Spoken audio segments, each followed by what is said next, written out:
Masu bibiyar mu a wannan shafin namu na sadarwa, barkamu da sake kasancewa tare da ku a wannan lokaci.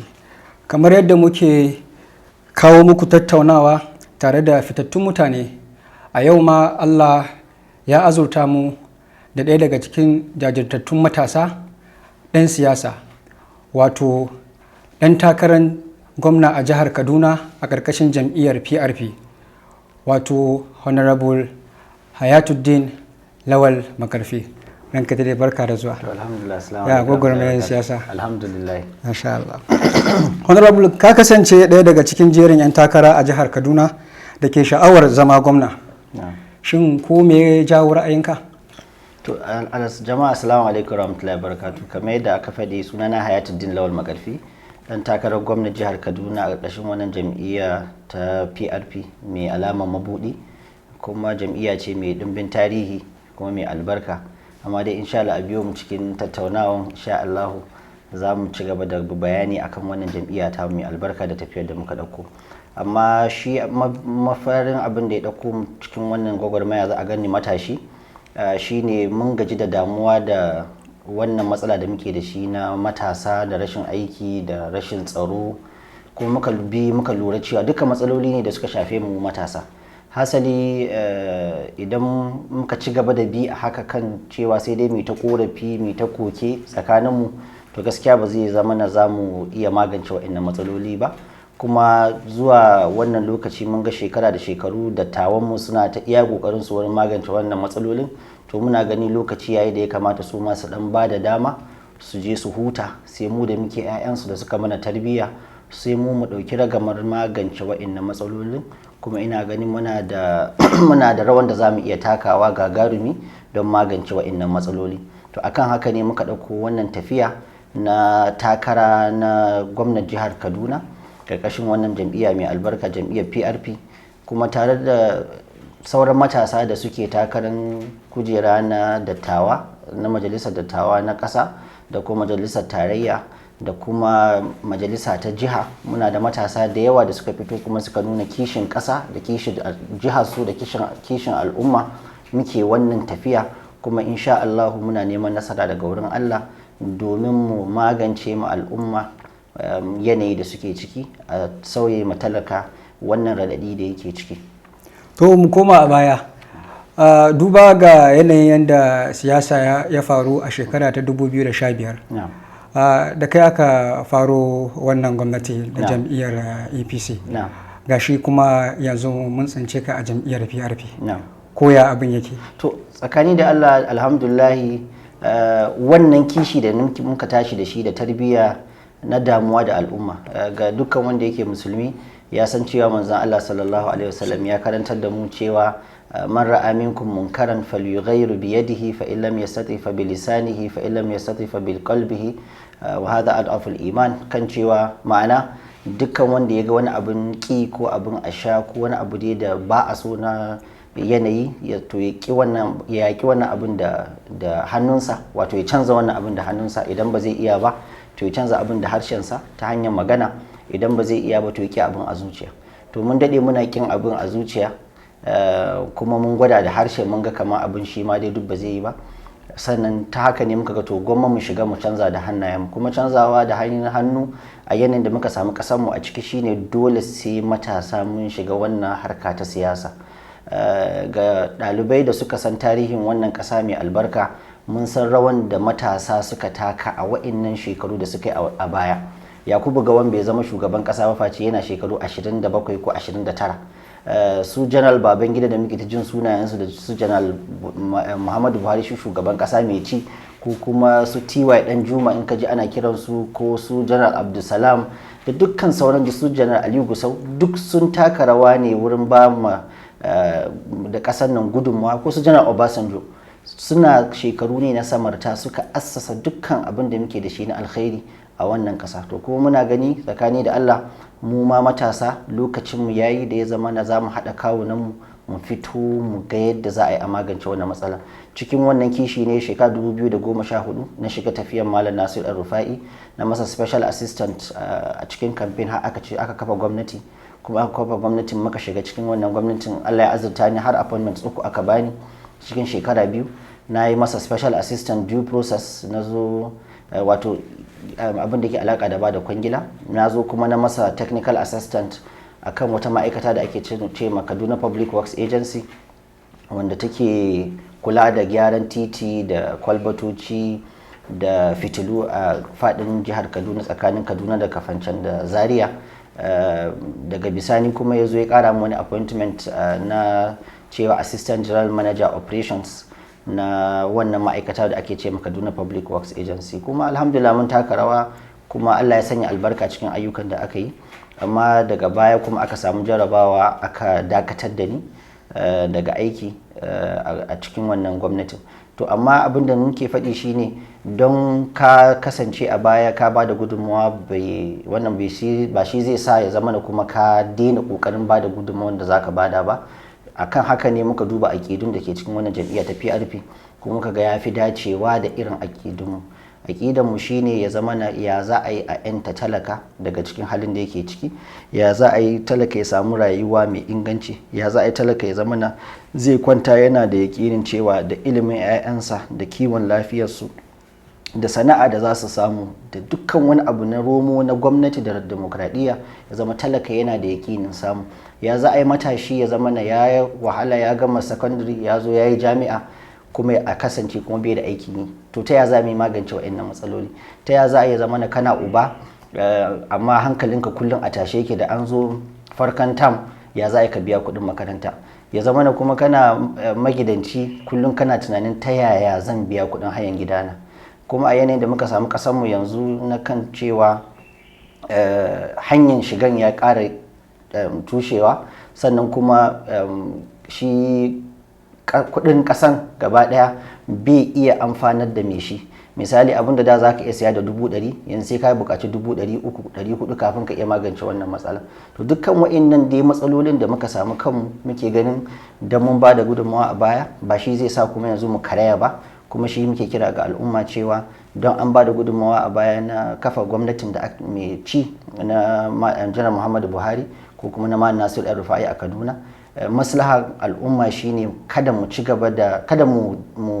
karaya, dole mu ci gaba da ba da gudunmawar mu wurin yaya za mu yi mu samu ingantacciyar shugabanci don ya zama da matasanmu za su iya tsayuwa da digadigansu su iya goga kafada da sauran matasa da suke duniya kuma suke ta abubuwan ban mamaki. To ta nan ne muke ganin insha Allah mu dai as matasa za mu jawo hankalin 'yan uwanmu ko mu taka rawa. To honorable ga kai yanzu a jam'iyyar PRP kuma jam'iyya ce da mutane ke kallanta ɗaya daga cikin ƙananan jam'iyyu. Ta yaya kake ganin za ka iya gogayya da jam'iyyu irin ta jam'iyyar APC da PDP? To ina ga dai al'amari ne mai wuya ta wani fanni kuma al'amari ne mai sauki. Wuyan shi shine dama dukkan abu mai kyau ba a samun shi cikin sauki sai an wahala. To ta nan dai mun tabbatar wannan tafiya mai wahala ne. Daga sanda muka ɗauko wannan tafiyan zuwa yanzu kusan watanni 3 ko wani abu mai kama da haka, ba ma bambanta litini da alhamis da juma'a da lahadi. Kullum ranar gwagwarmaya ne, ana fita a nemi jama'a a isar da manufa. Muna zuwa wurin dattawa don su sa mana albarka, su ba mu shawarwari. So dukkan wa'innan abubuwan da kuma yake da alaka da ana ganin jam'iyya ce da kamar yadda ake cewa karamar jam'iyya, tsakanin da Allah PRP ta girme kowace jam'iyya da ake da shi a ƙasar nan. Idan ka ce PDP shekaranta misali daga shekarar 1998, to ita PRP an haife ta shekarar 1978. Ta girme ta kuma ta haife ta da shekara kusan 20 kenan.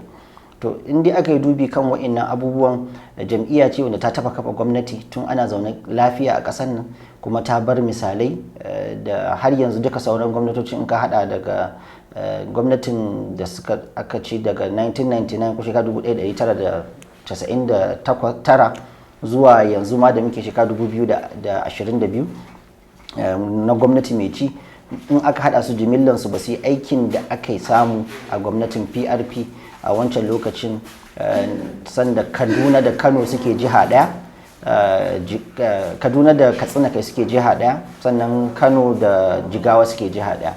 Ya zama na irin misalai da aka bada koda na tituna da aka yi a wancan lokacin sun yi titi da ya kai kilomita 2000 wanda in ka haɗa wannan gwamnatocin duka ba su yi irin wannan ayyukan ba, kuma cikin shekara 4 aka yi a lokacin da ma ya zama na shi marigayi Malam Balaraba Musa kafin a tsige shi da ya yi gwamnati na shekara na wata 18 ya zama na alhamdulillahi ta fannin ilimi sun yi ayyuka gaba ɗaya local government ɗin sun yi makarantun da har yanzu ba mu samu 'yan baya ba, su ɗin ma hasali su ake ta cin gajiyar su. Sannan in aka duba ta fannin kiwon lafiya irin health centers da suka yi across 23 local government ɗin, idan ka duba ta fannin kasuwanci da fannin masana'antu, su kaɗai suka yi tsarin da ya zama na dukkan wata local government tana da wata masana'antar da aka assasa wanda zai ciyar da matasa samun musu abin aikin yi, sannan kuma haɓaka tattalin arziki na wannan al'umma. So muna gani dai insha Allah da al'umma za su iya komawa idan ma baka yi wannan zamanin ba, kamar ni kaina mai magana ban ga wannan zamanin ba, amma yadda dattawan mu suka ta bamu labari iyaye da kakanni irin alkhairin da aka samu na wannan lokacin a ƙarshen gwamnatin PRP, kuma aka duba tsare-tsarenta da constitution ɗinta da kuma wato programs ɗinta na gudanar da gwamnati, insha Allah shi ya fi cancanta ma talakan Najeriya da talakan wannan jihar tamu mai albarka, jihar mu ta Kaduna. To honorable, a jihar Kaduna da kake takara, jam'iyyar da take jan ragamar jihar wato jam'iyyar APC tana da 'yan majalisu na tarayya da na jihohi. Jam'iyyar PDP da take adawa ita ma tana da 'yan majalisar tarayya da na jihohi. Jam'iyyar ka ta PRP ba ta da ko ɗaya. To shin kana ganin ba zai zama maka nakasu ko kalubale ba wurin samun nasara a wurin zaɓe? To kamar da na ce, matsala ne zai zama ta wani fanni yana da wahala, kuma ta wani wuri mai sauƙi ne. Shi wahalan shine shi ɗan adam ya zama yana da yaƙini akan alkhairin da yake nema, sannan kuma saukin kuma ka san wurin wa kake nema.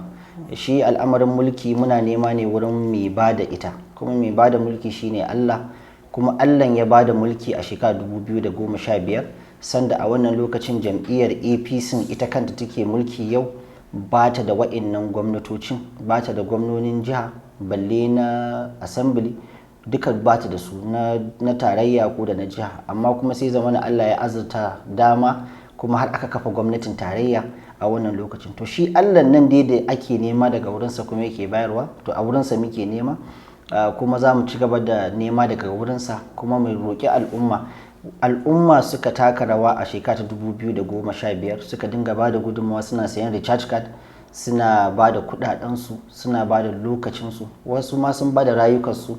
Haka aka kafa gwamnatin APC shekara 2015. A wannan lokaci kuma muna nema daga wurin Allah cewa ya amfani da mu ko ya zaɓe mu, don shi ke zaɓin. Idan ya zaɓe mu to ina ganin duka sabubban da za a yi a samu nasara mun riga mun gama samu, sai dai mu jira lokaci mu yi kuma iya kokarin da za mu yi mu tallata manufofin wannan jam'iyya da kuma tallata manufofin 'yan takara da muke da su. PRP a jihar Kaduna bata taɓa samun karfin da ta samu irin wannan lokacin ba, saboda a wancan karon lokacin ana ba mu labari PRP Malam Balaraba Musa kaɗai ake da shi ɗan takara na gwamna, sai kuma ba su fi 'yan majalisa 1 zuwa 2 ba. Sai ya zama abin da ya sa aka iya tsige shi saboda bai da 'yan takarar majalisa, amma aka kafa gwamnatin, kuma a lokacin NPN suka yi amfani da wannan rinjaye da suke da shi a majalisa suka tsige shi. Wannan karan muna da 'yan takarar state assembly kusan a duka kujeru 34 da ake da su na ita jam'iyyar PRP. Muna kuma da 'yan takarar House of Reps wato majalisar tarayya, mutum kujeru kusan cikin kujeru 16. Muna da 'yan takara a kujeru guda 14, kuma a takarar kujera na dattawan tarayya su ma muna da 'yan takara a kowane zone kenan, na 1 da na 2 da na 3 muna da 'yan takara, kuma ingantattun 'yan takara ne, kuma alhamdulillah matasa ne zarata da suka fito don su ba da gudunmawansu, kuma muna ganin idan in Allah ya azurta mu da nasara muna da abokan tafiyan da za su share ma al'umma hawayensu daga cikin wannan yanayi da ake ciki.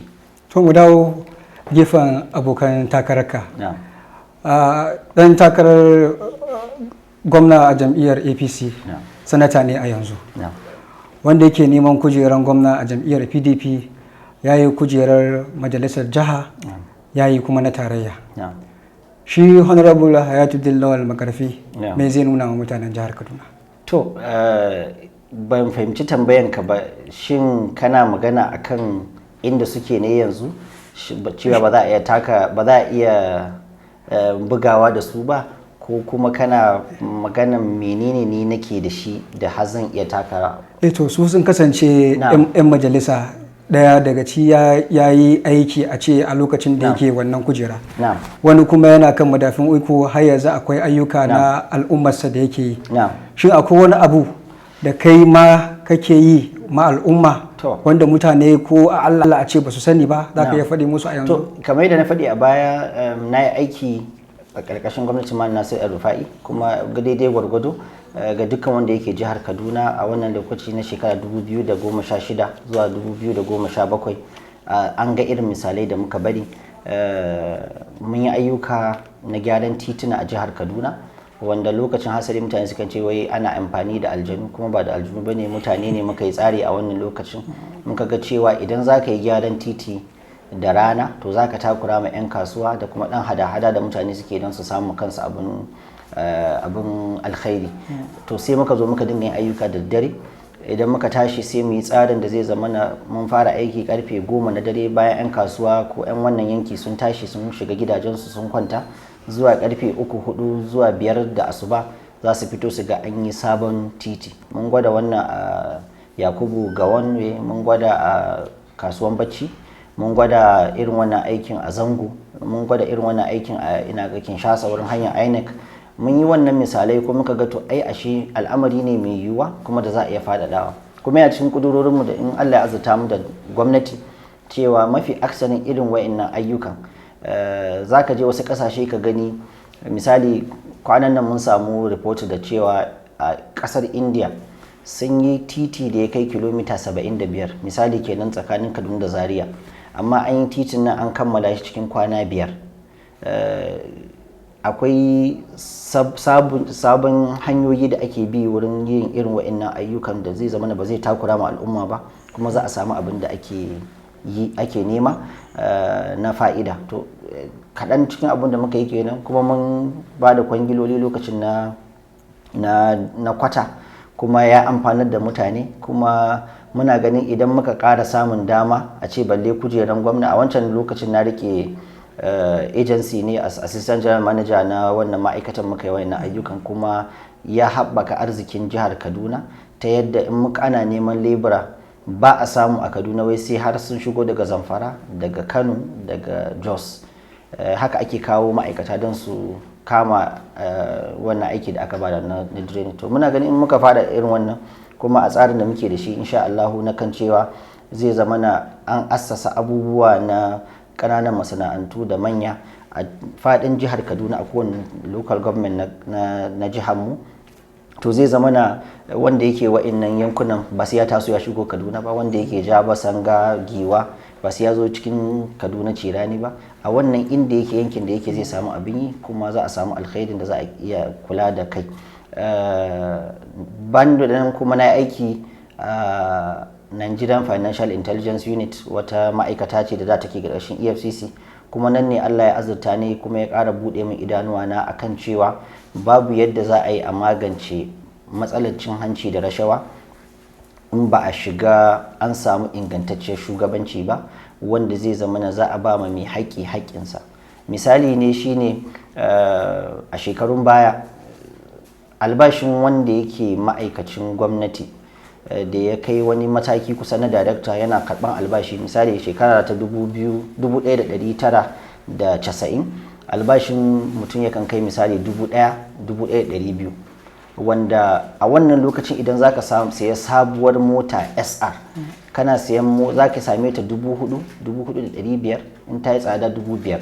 to kenan ya zama kenan a wancan lokacin albashinka na wata 5 zai iya sayan maka mota. A wancan lokacin yau sai a zo a duba nawa ne albashin ma'aikacin gwamnati, kuma nawa ne yake bukata idan zai siya sabuwar mota yau, ko 508 ne za a kwatanta ta da 504, ko kuma a kwatanta ta da misali ko 407 sabuwa Dell. to sai ka gani cewa lalle akwai matsala, masu haƙƙi dole sai an ba su haƙƙinsu. Yau ko matasa 'yan uwanmu da suke ta yin garkuwa da mutane, matsala ne da aka samu na masu haƙƙi ba a ba su haƙƙinsu ba. To ina ganin dai insha Allahu in ana batun ko experience ne na jagoranci da zai sa a iya yin wannan abun, muna ga insha Allah alhamdulillahi Allah ya azurta mu da wannan dama, kuma akwai daidai gwargwado kuma da kyakkyawan niyya, tunda niyyanka shi ke tabbatar da alkhairin da zaka iya samu al'umma. Ko lokacin da su malam Balaraba Musa suka yi ba su wuce shekarunmu ba, suka yi wannan abubuwan da suka yi na alkhairi. Ba yawan takardu ba ne ko yawan karatu, amma kyakkyawan niyya shi ne zai amfanar da alkhairi ma al'umma. To mu koma kan yanayin tsari na 'yan takara. Tsari na 'yan takara na jam'iyyar APC, musulmi da musulma da ake kira muslim, abin da ake ganin zai iya kawo wa duk wata jam'iyya a jihar Kaduna koma baya a zaben da ke tafi. Shin me kake da ra'ayi, kana da wani abin da zaka faɗi akan haka? To alhamdulillah mu a jam'iyyarmu na PRP abinda muka san zai kawo nasara da mafita cikin halin da al'umma suka samu kansu shine idan aka tabbatar da adalci. Adalci shine ya zama na dukkan wanda yake da hannu a cikin al'amari, to ya zama na an bashi haƙƙinsa a cikin wannan al'amari. Yadda muke zaune a wannan jiha tamu mai ɗimbin tarihi da albarka, cibiyar arewa, ba za ka iya rayuwa babu, in yau kana musulmi to shi musulmi ba zai iya rayuwa babu wanda ba Kirista a wannan jiha ba. Ko muna ganin kyakkyawan adalci shine su ma a adadin da suke da shi da kuma gudunmawar da suka daɗe suna ba ma wannan jiha, shine a maida musu haƙƙinsu. Haƙƙin shine ya zama na su ma suna da wakilci a cikin gwamnati, ya zama na mu tafiyar mu shine, kuma ɗan takarar da na zaɓa abokin takarana ɗan Southern Kaduna ne, ba musulmi ba ne, kuma ɗan boko ne, kuma daidai gwargwado shi ma ya san addininsa daidai gwargwado. Muna ga ta haka ne za mu iya haɗa kan al'umma, kuma alhamdulillah matashi ne ɗan uwana, don muna ganin matsalolin da muka gada daga wurin dattawanmu cikin wannan shekaru da suka daɗe suna ta jagorantar mu ta hanyoyin siyasa ta ƙarƙashin jam'iyyar PDP da APC. Mun zo da hanyar da zai magance wannan abin, ya kawo sulhu cikin al'umma, kuma ya haɗa kan al'ummar musulmi da abokan zamanmu, saboda zamanmu tare dole ne, kuma ba za mu iya samun nasara ba sai idan mun haɗa kai tare da su, tare da kowa da yake da ruwa da tsaki a wannan jiha tamu mai albarka. To mu dawo bangaren tsaro. Zan kayi magana kan tsaro. Jihar Kaduna jiha ce da take fuskantar kalubale ta bangaren tsaro, ga kuma koke-koke na 'yan kasuwa. Me kake gani ko me kake da shi a ƙasa idan har Allah ya baka nasara? To in Allah ya azurta mu da nasara, muna ganin al'amari ne insha Allah mai sauki, ta cewa akwai gudunmawar da jiha za ta iya bayarwa don magance tsaro, akwai gudunmawar da gwamnatin tarayya dama za ta bada. Duk da na gwamnatin tarayya ya fi yawa, to amma zai zama na mu a Kaduna akwai rawar da za a iya takawa.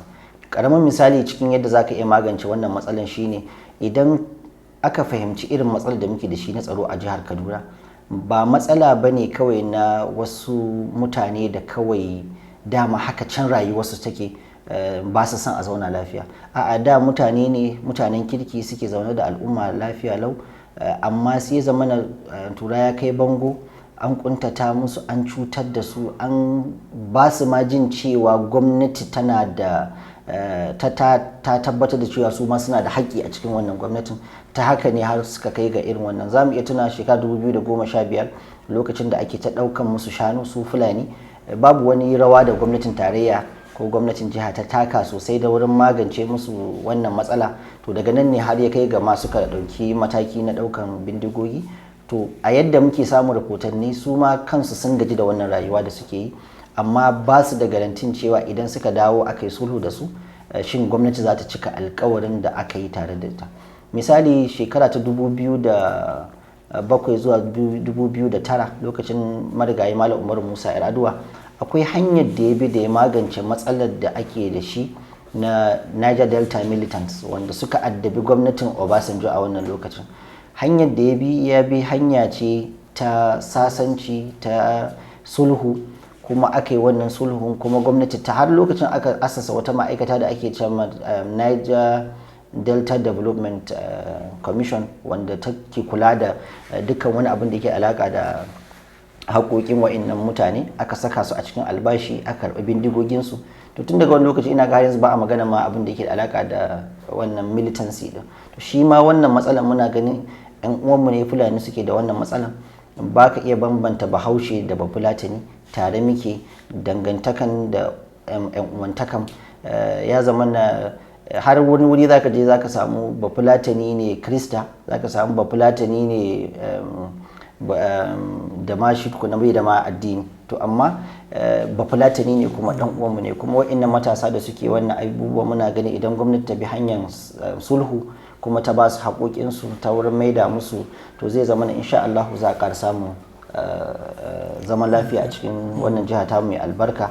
Kuma al'amari ne da in dai gwamnati da gaske take, abu ne mai yiwuwa. Kuma Allah ya zaɓi mu kuma ya azurta mu da gwamnati shekara 2023, yana cikin hanyoyin da muke ganin insha Allah za mu ɗauka hanya ta sulhu ba hanya ta bullet ba. To duk da cewa ana koke-koken gwamna Malam Nasiru Ahmed El-Rufai ya kori ma'aikata, malaman makaranta, sarakuna da sauransu, amma ana ganin ayyukan da ya malala a cikin jihar Kaduna kusan a ce ya goge dukkan wancan koke-koken. Shin me ra'ayinka akan haka?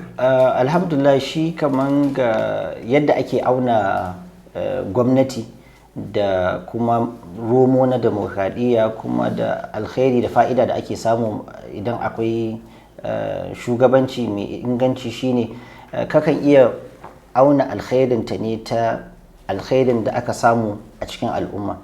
Yanzu sai a ce shin mutanen da suke iya samu su ci abinci da safe da rana da daddare, shin adadinsu ya karu ne ko ya ragu? Shin idan da wani yana samun ya karya da safe da rana da daddare, shin abincin ya koma yanzu zai ci da safe ne 101 ko kuma 100 ko 001?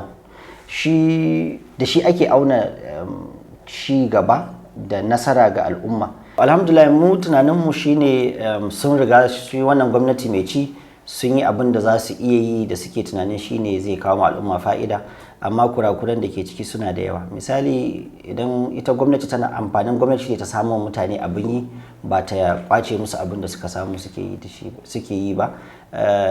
Wayannan ma'aikata da aka kore su, shin laifin gwamnati ne ba su samu horon da ya kamata su samu ba da aka kore su a gwamnati, ko dama nauyin yana kansu ne su dinka cigaba da horar da kansu? An kori mutane ma'aikatan gwamnati yanzu tsakanin malaman makaranta da sauran ma'aikata sun fi mutum 30,000 yanzu, wanda na ƙarshe da aka kora mutum 2,357. To kowanne inda zaka buga adadin sai a ce misali wa'annan mutanen magidanta ne, saboda wanda zai samu aiki a gwamnati har a kai ga an kore shi, kana kyautar zaton dai mafi aksari ko mazansu ko matansu magidanta ne wanda suna da mutane a ƙarƙashinsu. Ita kuma gwamnati abin da take so shine tana so ta raya al'umma, ba ta talauta ta ko ta karya ta ba. Wayannan tituna da aka yi da gadoji da sauransu, shin ya ake iya a translating in shi a ce wannan ya amfanar da ci da sha da sutura da kiwon lafiya da sauran abubuwan da yake taimaka ma al'umma su gudanar da rayuwarsu? Kamar yadda malamai suke cewa ne, kana raya masallata ne ba masallacin ba.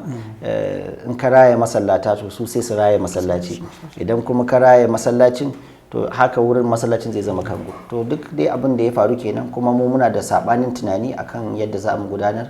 Kamar yadda muke cewa dukkan wanda ya je ga irin yadda gwamnatin PRP ta amfanar da al'ummar jihar Kaduna a wancan lokacin, to mu irin kudurorinmu kenan, ta yadda zai zama na matasa za su samu aikin yi, za su samu walwala, zai zama haƙoƙinsu da ake da shi zai zama na insha Allah an bi musu haƙoƙinsu kuma an biya musu bukatunsu wanda suka samu. Akwai sana'o'i da yawa, kuma yana cikin hanyoyin da muke tunanin za mu ciyar da ƙasar mu gaba. Mun ga yadda aka yi a ƙasar Singapore, mun ga yadda aka yi a ƙasar China, mun ga yadda ake yi a ƙasar Turkey, wanda matasa suna taka wani rawa kuma suna da abin yi. Hasali ma har sai an ɗebo mutane daga wasu ƙasashe don su cike wayannan gurabai da ake da su, saboda irin yadda ake haɓaka arziki bai samuwa sai idan gwamnati ta ba da dama da zai zama na al'umma za su iya amfanar da kansu da kuma ƙasa baki ɗaya ta abin da kyautar da Allah ya ba su ta sana'o'i da suke da shi. Misali yau ko matasa mun je wani taro ake tattauna da 'yan social media, akwai abin da ake ce ma social media digital marketing, wanda matasanmu da yawa suna social media sai dai sa data su ta social media. To wata industry ne wanda da za a yi gwamnati za ta mai da hankali a kai, matasanmu da ɗan wayoyinsu za su samu hanyar samun wannan, saboda za su iya tallata wasu harkoki na kasuwanci kuma ya zama ana biyan su ta wannan hanya, da kuma hanyoyi da yawa mabambanta wanda muke gani insha Allah idan Allah ya azurta mu da dama kuma aka kafa gwamnati za mu bi hanyar da yake sabanin irin wanda wannan gwamnatin, shi yasa korafe suka yi yawa kuma ake ta neman koken Allah ya azurta al'umma da shugabanni masu tausayi, masu imani kuma da suke ganin akwai nauyi ne mai yawa akan wuyansu don su kawo ma al'umma ci gaba da nasarori a rayuwarsu. To a ƙarshe, a matsayinka na matashi da ke neman jagorancin al'umma a jihar Kaduna, wani shiri kake da shi ga yan uwanka matasa? To alhamdulillah, kamar yadda na ce a baya, gwamnati ce dama wannan insha Allah ta matasa. Idan ni ina matashi a shekarun da nake da su, shekaru na dududu, an haife ni shekara ta 1985, ban fi shekaru 37 ba. To ba a tunanin kuma idan za mu kafa gwamnati zai zama na kwamishinoni na kuma za zama 'yan shekaru 60. Matasa ne muke ganin za su zo, za mu kafa gwamnati tare da su, kuma tafiyar nan ba tawa ba ce ni Hayatu, tafiya ce duka na matasan jihar Kaduna da kuma ma Najeriya baki daya. Mu zo mu ba da wani misali. Na farko dai tukuna mu karɓa gwamnati daga hannun dattawa, mu karɓa ya dawo hannunmu, sannan kuma mu taka rawar da insha Allah kamar yadda dattawan baya suka taka rawa kuma suka bar abin misali, to muna ganin lokacinmu yayi da za mu iya ba da wani misali, saboda hankalinmu a tashe yake duk sanda muka lura cewa akwai kannanmu da yawa da kuma abokan sa'anninmu da har yanzu ba su samu aikin yi ba, kuma an gama jami'a kusan shekara 10 ko wani abin da ya fi haka, sannan babu garantin ma samun aikin, sannan muna son mai aure, muna son mu zama muna da 'ya'yanmu, sannan muna so mu samu abin hawa, muna so mu samu gidajen da za mu zauna. To dukkan wannan ba zai yi ba sai in ya zama na gwamnati ta zama tamu, wanda zai zama na kuma za mu yi alfahari da ita, kuma za mu koyi wa'innan mazajen farkon tun daga sa Ahmadu Bello da Tafawa Balewa da su Malam Aminu Kano da su Malam Balarabe Musa da su Malam Abubakar Rimi na Kano, irin wa'innan misalai da suka bari da har yanzu ake alfahari da su, to irin su muke fata insha Allah ya azurta mu da dama za mu yi. So wannan gwamnati kuma tafiyar nan kamar yadda muke faɗi ba tafiya ta bace ni kaɗai tilo, amma tafiya ce ta matasan jihar Kaduna tare da neman albarkan dattawanmu da su ma suka gaji da yanayin yadda ake jagorantar al'umma cikin tsoro da baƙin ciki da ɓacin rai da karya tattalin arziki da rashin natsuwa da rashin aminci. Addu'a muke Allah ya maido da aminci jihar Kaduna kuma ya amfanar da al'umma, mu samu sauki da sauyi daga cikin yanayi da ake ciki. Takaice dai sakon da nake da shi ga 'yan uwana kenan. Allah ya zaunar da mu lafiya, Allah ya maidar da ya zaunar da kasar mu lafiya, Allah kuma ya ba mu shugabanni na gari. Wannan zabe da yake tunkarar mu Allah ya nuna mana farkonsa da sa kuma ya zaunar da kasar mu lafiya. Assalamu alaikum warahmatullahi wabarakatuh. To mun gode.